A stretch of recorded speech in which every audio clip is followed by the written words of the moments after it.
ఇంకా ఈయన మనిషి పెద్ద మనిషి మా తండ్రి ఏజ్ ఉంటాడని ఆయన ఇన్ని రోజులు ఏమనలేను. ఈయనేందో ఈమె పుచ్చు వంకాయ సచ్చు వంకాయ అనేదో మాట్లాడుతున్నాడు. నిరంజన్ రెడ్డి గారు, మీరు మా తండ్రి వయసులో ఉన్నారు కాబట్టి చాలా మర్యాద ఇచ్చి ఈ అంశాలన్నీ చాలా గౌరవంగా చెప్తున్నా నేను. మీరు అక్కడ లోకల్ ఎంఆర్ఓ ఆఫీస్ కాలబెడితే కూడా చూసుకుంటూ ఉండిపోయారట.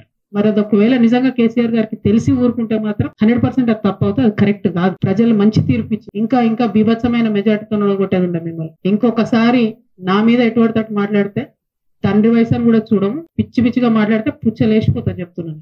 సిన్సియర్ గా సీరియస్ గా ప్రజల సమస్యల మీద మాట్లాడుకుంటూ తిరుగుతుంటే ఎందుకంత భయం అవుతుంది మీకు? మీరు అంత తెలివితేటలు ఉన్నోళ్ళు అయితే, అంత గొప్పోళ్ళు అయితే, కేసీఆర్ గారు మీకు వ్యవసాయ శాఖ మంత్రి ఇస్తే ఎంత పని చేయాలి కాన్స్టిట్యున్సీకి? ఇట్లా పీడించుకొని తింటారా? ప్రజల రక్తం తాగుతారా మీరు?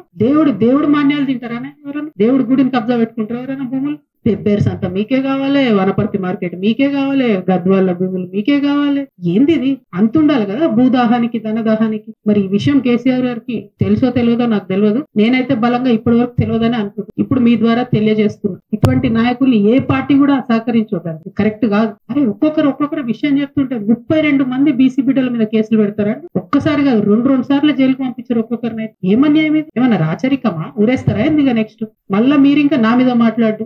తప్పు చేస్తే నోరు మూసుకొని ఉండాలి కదా. కరెక్టా ఇది? ఇట్లాంటి వాటిని సహకరించడం ఏ పార్టీలకు కూడా కరెక్ట్ కాదు. ఒకటి కాదు, రెండు కాదు, చూస్తుంటే వెతుకుతుంటే అయితే దారుణమైన నిజాలు బయటపడుతున్నాయి. డెఫినెట్ గా ఈయన హరీష్ రావు గారు మనిషి కాబట్టి ఏమి చర్యలు ఈయన మీద కాంగ్రెస్ ప్రభుత్వం తీసుకుంటుందని నేను బలంగా నమ్ముతున్నాను. కవిత గారు ప్రభుత్వాన్ని ఎత్తి చూపాల్సినటువంటి అంశాలు విస్మరించి ఏదో శుతిమెత్తగా ప్రభుత్వం దృష్టికి తెస్తున్నాం, విజ్ఞప్తి చేస్తున్నాం అనేది మాట్లాడి 2 ఏళ్లుగా కాంగ్రెస్ ప్రభుత్వాన్ని మేము నిలదీస్తా ఉంటే ఇదే రేవంత్ రెడ్డి గారు కాంగ్రెస్ పార్టీ నాయకులు ఏకవచన సంబోధనతోన కేసీఆర్ గారిని ఇష్టారీతిగా దుర్భాషలాడుతా ఉంటే, అనగూడని మాటలు అంటుంటే, మరి అటువంటి అంశాల మీద ఏనాడు కూడా నోరు మెదుపన్నటువంటి కొంతమంది ఈరోజు నా మీద వచ్చి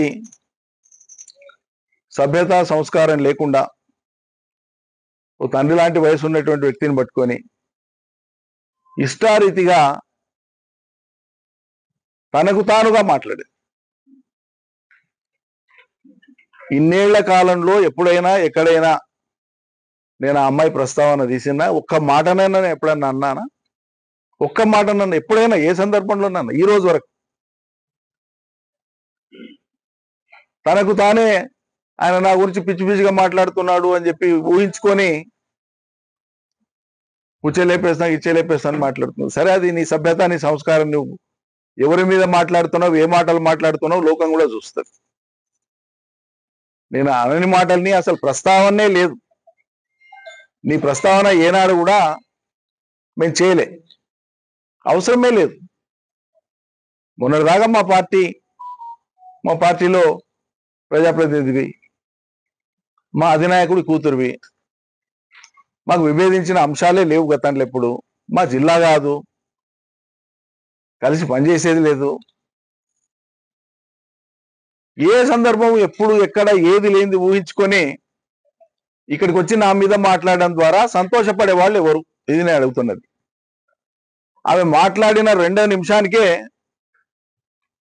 ఈ ఉమ్మడి జిల్లాలో ఉండేటువంటి డూప్లికేట్ కాంగ్రెస్ లో కూడా ఒరిజినల్ మొదటి నుంచి ఉండి ఆ పార్టీ కట్టుబడి ఉండేటువంటి వాళ్ళ గురించి నేను మాట్లాడతలేను.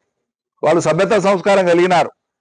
రాజకీయ విభేదాలు ఉండవచ్చు గాక, సిద్ధాంత విభేదాలు ఉండవచ్చు గాక, కానీ ఈ డూప్లికేట్ కాంగ్రెస్ ఏదైతే ఉందో, ఎవరైతే మా దగ్గర ఉండి లబ్ధి పొంది అవకాశాలు పొంది ఎన్నికల ముందు అవకాశవాదంతో ఇతర పార్టీలకు పోయి అక్కడ ఉన్న వాళ్ళ కాళ్ళు బట్టి గుంజి కింది గుంజి అక్కడ స్థానాలు ఏర్పాటు చేసుకొని ఇక మేమే కాంగ్రెస్ అని ఎవరైతే మాట్లాడుతున్నారో అటువంటి డూప్లికేట్ కాంగ్రెస్ వాళ్ళల్లా ఈమె మాట్లాడిన మరుక్షణమే మొత్తం సోషల్ మీడియాలో చూడండి కవిత గారు ఏం మాట్లాడారు నిరంజన్ రెడ్డి గారి గురించి.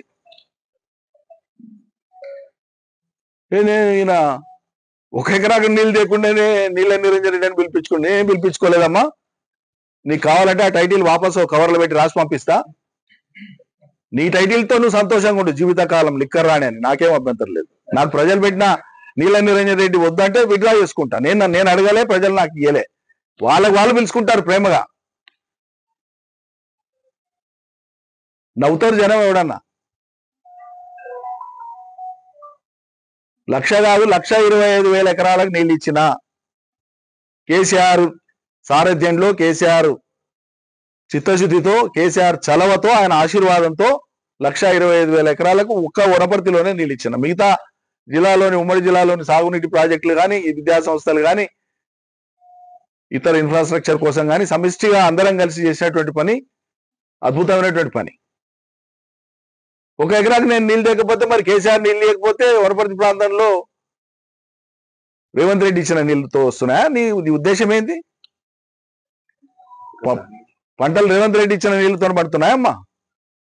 పాత వాటికి వెళ్ళి తెచ్చి ఇస్తున్నాడు. పాత అంటే 2017లో 2 బ్రాంచ్ కెనాల్స్ కి కేసీఆర్ గారు ఒక్కొక్కటి 25,000 50,000 ఎకరాలకు జీవోలు ఇచ్చి టెండర్లు పిలిచి పనులు చేయించింది. ఇది కాంగ్రెస్ పని అమ్మా? లేకుంటే రేవంత్ రెడ్డి వచ్చినాక చేసిన పని? పాత వాటికే పెట్టినని చెప్తున్నాం.